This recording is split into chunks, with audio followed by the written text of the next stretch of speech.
So welcome everybody. As that wonderful introduction was done by Dr. Ashley, I am Dr. Steve. I'm not a miracle chiropractor, but the miracle is what happens inside your body when you get adjusted. So today what we're actually going to talk about is what we call the laws of speedy recovery, but in truth, how to get the most out of the health that you're investing in for your own body. The radio is still on. Thank you, Dr. Ashley. So I always like to start, never mind. So there's a picture. That was actually from a hike of our most recent vacation, as opposed to the one I did last week. That was apparently one I found online, even though I thought it was from a vacation. But this is actually just outside of Asheville, North Carolina. And the reason I chose this one is we're going to talk a lot tonight about the easy path, or the, no it's not, there's no radio, the easy path or what might be the more challenging path. And if you look at this picture really closely, you can actually see a rope right there. And if you look even closer, you can see the rest of the rope on the ground. So that's a hiking path. And we actually came to this from the top side of that, so I had to take a picture when we got to the bottom, but from the top side of it, we got there and went, really? This is what an extreme hike means, apparently. So we made our way down. We didn't use the broken rope, because on the opposite side of that was a cliff. But it worked out. But I thought it was pretty funny that the rope was actually broken to help you on your way. So we came out up there and made our way down. But if we chose to turn around and not do that, we would have completely missed out on the experience that was to follow that part of the hike. So while the easy path isn't always, the hard path is not always the easy way to do it, you can miss out a lot in life if you always do the easy version. So wouldn't you agree that being sick or being in pain stinks? Yes. So how many of you have been in pain? You're all here, so probably at some point, right? And I can say the same for myself. And it stinks. I might use the word sucks instead, but stinks is a little bit more PR, so that's okay. So nobody wants to be in pain. But did you know that only 10% of all of the nerves in your entire body could even tell you that there's a problem when there's pressure on them? What that means is there are piles of people walking around that have no pain, that have no symptoms, that are incredibly sick and diseased inside, and the day that they bend over to pick the pencil up they dropped and they're laid out on the floor, they think, this just happened. The answer is it definitely didn't just happen, but it's been there for a long time. So we can't rely on our symptoms for the overall health of our body. So while being in pain stinks, doing things to prevent that, to avoid that, is certainly a much better and more noble plan. How about being told by your doctors you have to live with it? Has anybody ever been told that? Oh, yeah. So that's a complete and total and utter lie, and that's one of the things that makes me really, really angry. So you're told you can't do anything to do with it, and they don't believe they're lying to you. They believe they're telling you the truth. Because with the tools that they have, they cannot help people that are in chronic pain every day with anything besides a pain reliever or a muscle relaxer or something along those lines that are really covering the symptoms. But the truth is the pain is your body attempting to cry out to say, I need help, I need to do something different. And if by chance you've chosen the doctors who are quick to go to the symptom of the pain medication, the drug, whatever it happens to be, then you might have to live with that pain for the rest of your life because no one ever told you anything different. And that's one of the things that we're going to work on tonight. And how about the common signs of aging? So notice I use the word common signs and not the normal signs of aging, because we're actually designed to live and survive for in excess of 125 years. Our spine is so ingeniously designed that it's designed to not have any signs of breakdown, arthritis, decay of any kind until after 125 years. So how many people make it to 125 years? Why do you think that might be? Because we don't do the things we should to keep our spine healthy. Because either we don't do the things we should or no one has ever told us to do the things that we should. So when we do these workshops, I love when there are guests, so thank you for coming along tonight, because we have the opportunity to share with more than the people who have chosen to be patients at this very moment and to engage in that process, because learning to be healthier is more important than anything else that we can do. Because the common signs of aging do not need to happen. They're not designed to happen that way. You're not designed as you get older to be in need of a wheelchair or a walker. And when you often ask people, how old do you want to be in your life? And I tell them, I want to make it to 100. They say, well, I don't want to make it to 100 because I don't want to be in a wheelchair. I have no intention of being in a wheelchair at 100 years old. But no one told them there was any different. And one of the other classes that we do, I share a picture of two women that could easily be my two grandmothers. One of them is a woman in a nursing home in a wheelchair, and unfortunately that grandmother of mine passed away 2 years ago. And the other one looks like she just finished doing like a yoga retreat or going for a run or something like that. They were literally the same exact age, but one knew to make better health style choices and one didn't. So it was a perfect mirror in my life of the importance of sharing this information with people. So one of the things that we get to do tonight, which really excites me, is I get to share some of the chiropractic principles, some of the founding principles of the profession that Dr. Ash and I have chosen to devote our life to.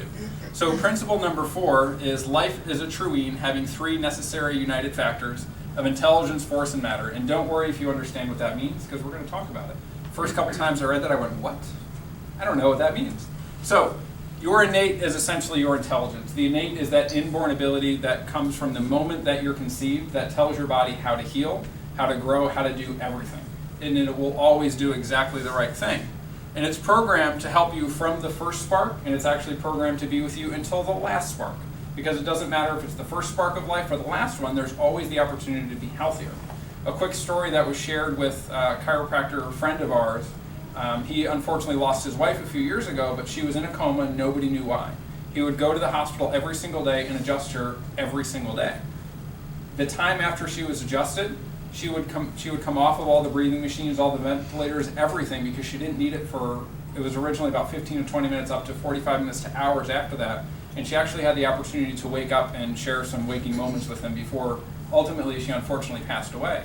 But the adjustment itself gave her enough power in her life to actually spend a few more minutes with those that she loved. And they never figured out what she passed away from, but just that one little spark of life was enough that she could share that extra time with people, which is huge. So the intelligent force inside your body is that innate intelligence. It's the one that's designed to help you be healthy against everything. So one of the things that we often talk about in the very beginning of people's care is how gravity is constantly pushing down and breaking down on you. And that's the truth. We have to do things to help our body fight against that. So making sure that everything is working the way it's supposed to is the biggest thing that we can do for that. So principle number 25 is that the forces of innate intelligence will never injure, destroy the structures in which they work. What that means is everything inside your body, that innate intelligence will always do exactly what is right for where you are.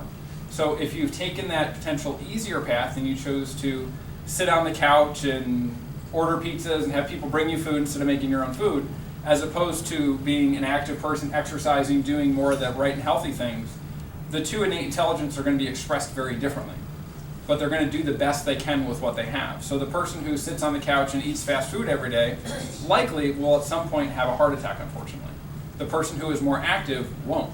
The body is going to do the best what it can. So when you have all that extra junk in your life that's not designed to be there, your body's actually going to try to compensate for that. And that's where the plaquing in the arteries and things like that come from, because it's actually trying to fix the damage that you're doing, but it can only do so much. So another principle that we have, and one of my favorites, is that innate intelligence is always normal and its function is always normal. So again, if you don't understand what these mean, I had to read these books so many times before I got what they all meant. But essentially, you're designed to be healthy your entire life. We're not designed as we get older to suffer, to be in pain, to have all those common signs of aging that we think are normal. Our body is designed where it actually replaces itself, almost everything in us, about every single 9 months. So some is replaced faster, some is replaced slower, but essentially every 9 months you're a brand new version of yourself. That's all dependent on the level of communication that your body has, or your brain has with your body. So if you're communicating poorly, that means every 9 months you're a more aged and broken down version of yourself. If you're communicating at 100%, that means every 9 months you're actually a healthier version than you were before. And we'll talk about how you can make sure you're at that 100%. So the 9-month miracle is actually what we just talked about, and we've all experienced that in life where we haven't seen people for a few years, and sometimes they look like they've aged decades, or they look like their parents, and sometimes they look like they haven't aged a day at all.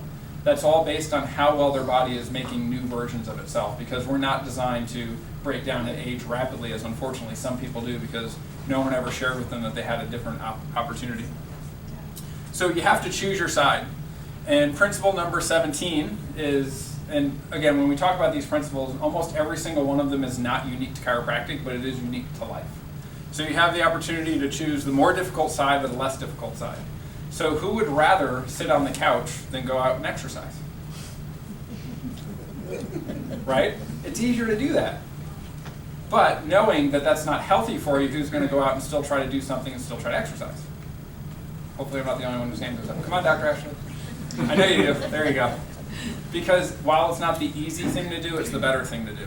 The same thing goes with the food we eat. And even though we've already talked about that, it's much easier after you've worked a 12-hour day to stop at Chick-fil-A or McDonald's or some other fast food restaurant and pick up dinner. But what's going to be better for you, doing that or preparing in advance, possibly with some of the tools that actually Teresa utilizes. She does Pampered Chef. If you know that, you'll love it. And some of the tools that we use, we can actually prepare in advance to have meals that are actually ready for us when we get home. Instead of going, well, I know I'm not going to get home till 8 o'clock and I have to be up at 5 o'clock in the morning, so how am I possibly going to eat something healthy? It's all about the preparation that helps you do that. So it's easier to keep doing something that you do all the time, right? So this is either a good habit or it's a bad habit. So how many people brush their teeth every day? Hopefully everybody's hands go up. So we were actually at the dentist today. We had our biannual dental checkup, and the hygienist thanked us both for making her job really, really easy. So that was good. I like good checkups. Actually, I've never had a cavity. That's a good thing. And part of that is because I was taught from a young age how to take care of my teeth. The dentists in the world have done a great job of that. So when I shared a story with him, the dentist this morning, how right before that appointment, I was actually with a group of chiropractors training on how to be better servants to our patients. He said, you know, the dentists are so petrified of each other, we would never ever do that. Yet they got it, so you know that you need to go to the dentist every 6 months. And people don't know that they're supposed to go to the chiropractor on a regular basis to get their spine checked. So they don't talk to each other, but they still got their act together a little bit. So that's a good thing. I was surprised. He goes, we're having a training later today, and I didn't invite any of my colleagues. Okay. So what is the definition of insanity? Expecting a different result. Absolutely. So are you doing the same things over and over again and saying, well, one day my health is going to be better by me doing the same exact act I'm doing now? Or are you saying, I need to change something because I don't want to be that picture that I talked about of the person in the nursing home as they get older because I never made the healthier choices? Or you could say, who have I not told about those healthier choices? Because you're all here. You have the opportunity to learn that.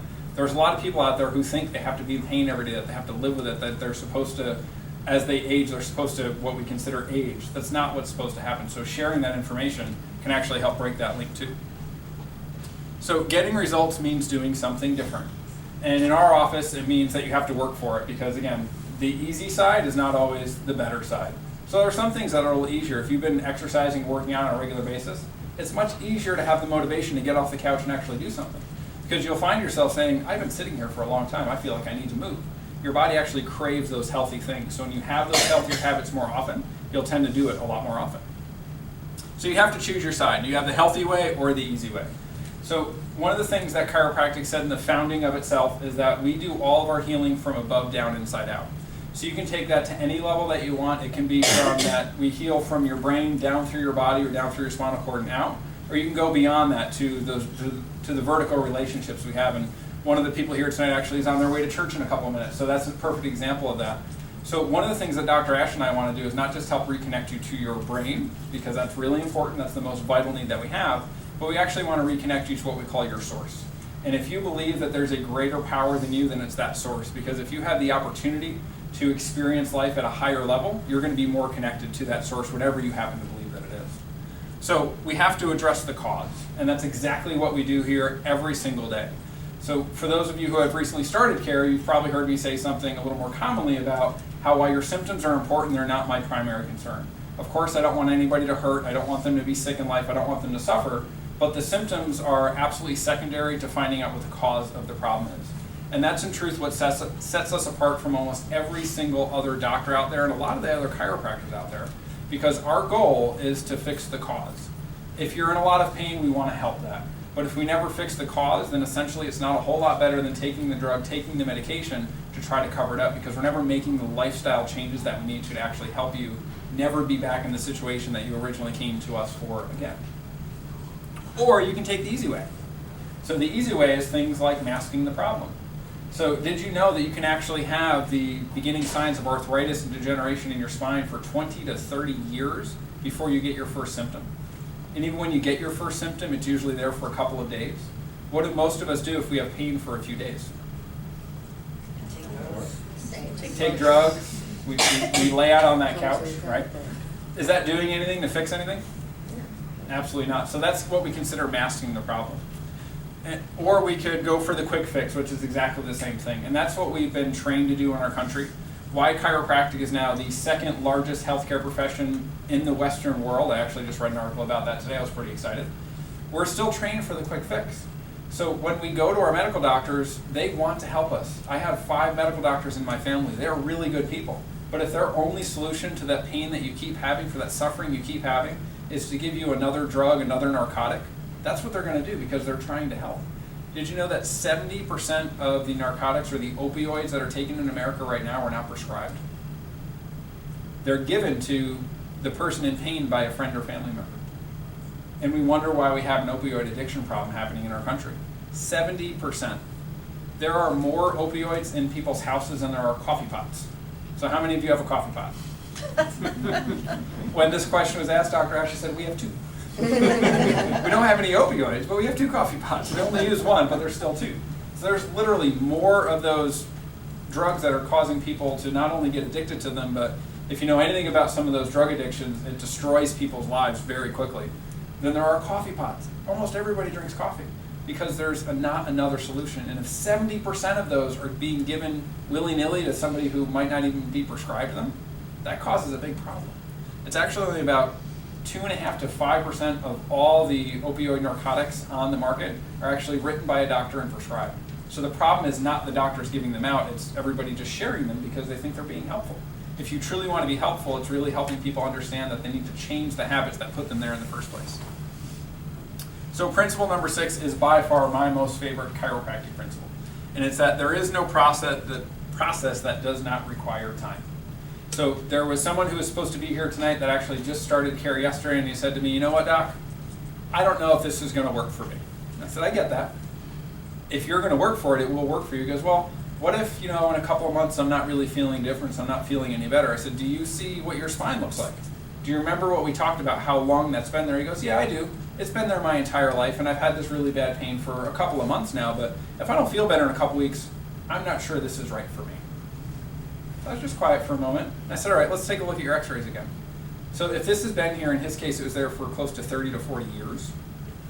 Do you think you can make a difference of 30 or 40 years of breakdown in a couple of weeks? No. The answer is absolutely no. It turns out he's feeling better after his first adjustment, which typically happens. But I didn't know if that would happen. A lot of people, they have that pain for a long time after they start getting adjusted. Because our goal, again, is not the symptom, but it's to fix it. And if the problem has been there for 40 years, it's going to take me more than a couple of weeks to fix it. And even when the pain goes away, it doesn't mean the problem is gone. In his case, it was the last couple of weeks that he's been in this excruciating pain. Again, the problem had been there for most of his life. So in a couple of weeks when the pain goes away, there's an opportunity that if I don't share some of this information with him and why I wish he was sitting right there right now, that he's going to go right back to all his other lifestyle choices. And the next time it happens, he may go to a doctor that says, you have so much arthritis and degeneration in your spine, we need to do an MRI. 80 to 90% of people walk around with herniated discs and don't know it. If they find that herniated disc and that degeneration, they're going to fuse his joints together. That does nothing to fix it. 90+% of spinal surgeries fail because the problem comes back. We have to do something different. So there is no process that does not require time. So you have to give your body time to heal. Although, think back to that 9-month miracle. If every 9 months you're cleaning up those messes, you're going to heal a lot faster than if you're already working less.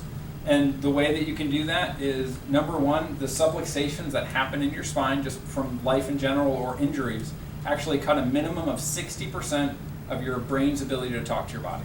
That means you're 40% as healthy as you're designed to be. It also means that if you have pain, you're probably less than 40% as healthy. So it's going to take some time to turn those things around. So think about how long the problem has been there, and then really think about how long the problem has been there. Because it's not an uncommon conversation that we have that this just started yesterday, it started a couple of weeks ago, or whatever it happens to be, and then we do the x-rays, we do the exam, we find the problem has been there for a lifetime. And that's a big part of the reason why Dr. Ashley is actually a pediatric chiropractor and why family is in the name of our practice.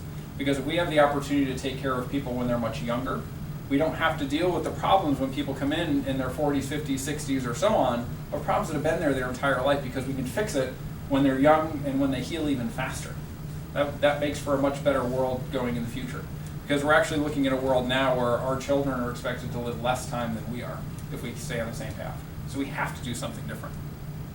So one of the things we can do is replace some of those bad habits. So if you have to sit all day long, how many of you have jobs where you have to sit all day long? Right? It's part of the reason I love being a chiropractor. I get to do this all day long.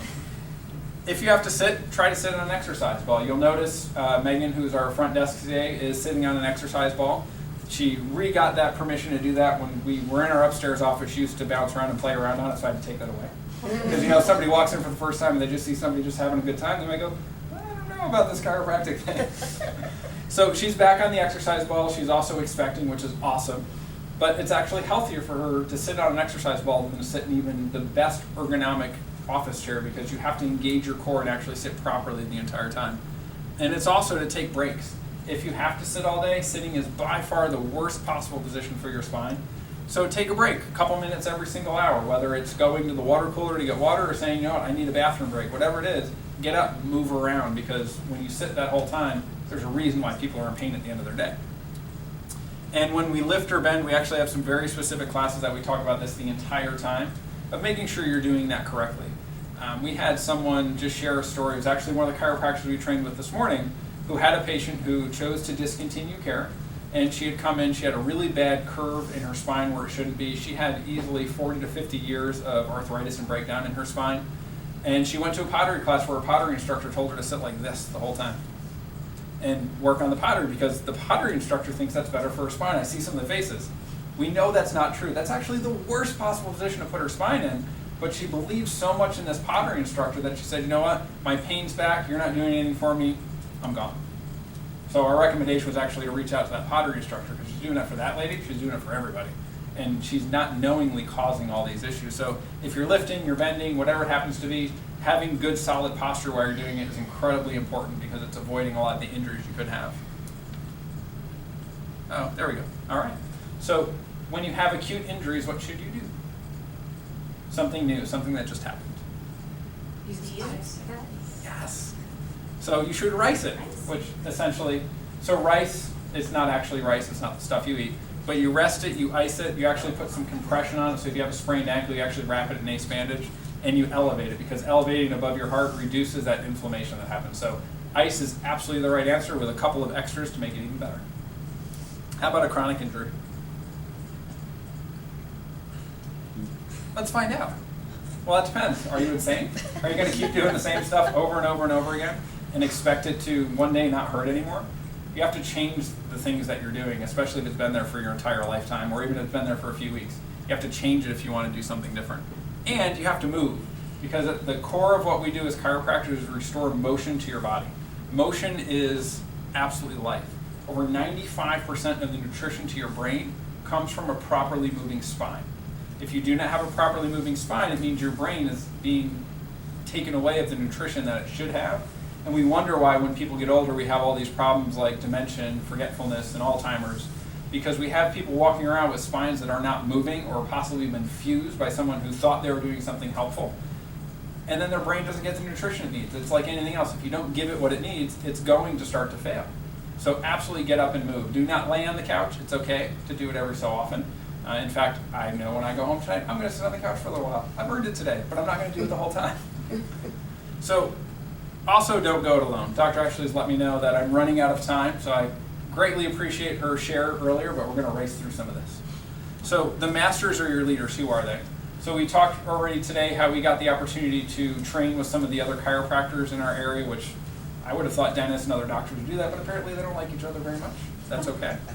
So figure out who those people are, and they're often your teachers. So we actually engage every single week in a minimum of 2 to 4 hours of training with chiropractors that have been doing it longer than us, who have more experience than us, and are probably a little better at it than us because they've been doing it their whole lifetime. Because we want to engage with people who we know can do things better and know the process better, so we can lift up our own game. Because if you don't surround yourself by people who are better than you, you can't get better yourself. So your team is anyone that is helping you in that process. So it could be your friends, it could be your family, it could be any coworkers, or it could be something that we often call an accountability team. So if you're choosing to start a new workout program, choose people that will hold you accountable to that. Because when you try to do it on your own, it's really easy to fail. And if nobody's going, hey, did you exercise today? Did you work out today? Well, then you go, oh, I don't need it. Nobody knows. Nobody's going to know that I didn't exercise for the past 7 years. It's not a good thing. And finally, anyone who is following you, because we are all leaders and we're all followers at the exact same time. So it doesn't matter what day it is, every single day there are people that I'm looking to lead, and there's people that are being led by me. And that happens for every single one of us, whether we have kids, if we have friends, if we have family. Someone's looking to us to say, what can I do to be more like that person? And it's true. So know that you're helping inspire those other people to be healthier. And inspiring them is sharing the information that you learn on how to actually be healthier yourself. So what's at stake is absolutely your expression of life and healing into the new you. You can be a brand new version of yourself 9 months from now. You can be a brand new aged and broken down version, or you can be a brand new, more healthy and alive version. The choice is absolutely yours. It's going to be whether you take, hang on. Oh, it's on the next slide. I thought there was a picture there, sorry. All right, so your lifespan is also at stake. There are a couple of things that we're actually going to talk about in the diabetes workshop next week. It's 4 simple things that you change that on average extends people's lifespans by 14 years. So if you want to know what those are, you got to come to next week's, where I'll be teaching about diabetes as well. And the quality of your life. Think back to that picture, that story I told about my 2 grandmothers. One of them is still going strong. She still has her own garden. She takes care of her own house. And the other one we know, unfortunately, a couple of years ago passed away. So that quality of life is incredibly important. So not only do you live longer, you have a more joy and more happiness in your life if you take care of the one that you have. So we also express this to our future generations. And again, those are those followers that we have, because people who see what we do, they tend to do the same thing as they grow up and get older. So there's the picture I was looking for. So instead of the easy path and the hard path, you actually have the path of life or the easy path. It couldn't be any clearer than that. Because if you go through life taking the easy way all the time, you're going to miss out on so many experiences that you could potentially have. So how are you going to express that? Which path are you going to choose? And who are you going to bring with you? So in my closing for tonight, it's really, in truth, who are you spurred to share some of this information with? Because there's so many people out there that are suffering, that are told by their doctors that they have to be in pain, that they have to just live with it. Or that think, you know what, as I get older, I'm supposed to have all these health challenges because it's normal. My parents had it, their parents had it, it's just the way it is. That's not the truth. It's because no one ever told them to do something different. So share this information with someone, invite them to come to one of our next workshops. Next week is specific for diabetes. The week after that is if you are, almost everybody raised their hands, one of those people who gets to sit all day long. It's how to actually do that so it's more healthy for your body. Because people need to know this information, and if you do not share it with them, who is going to? Because you might be the only person in their life that knows that they have the opportunity to have a healthier, more vibrant life. And if you don't do it now, when are you going to do it? So do it now. Make me buy more chairs so we can fill this place up, or rent at the Renaissance across the way. I know somebody. And we can make this happen, because we're the light in helping people learn how to be healthier. There's nobody else doing it but us. So please share that with people, and we can help improve lives for not just right now, but future generations too. All right, thank you. Thank you. Thank you.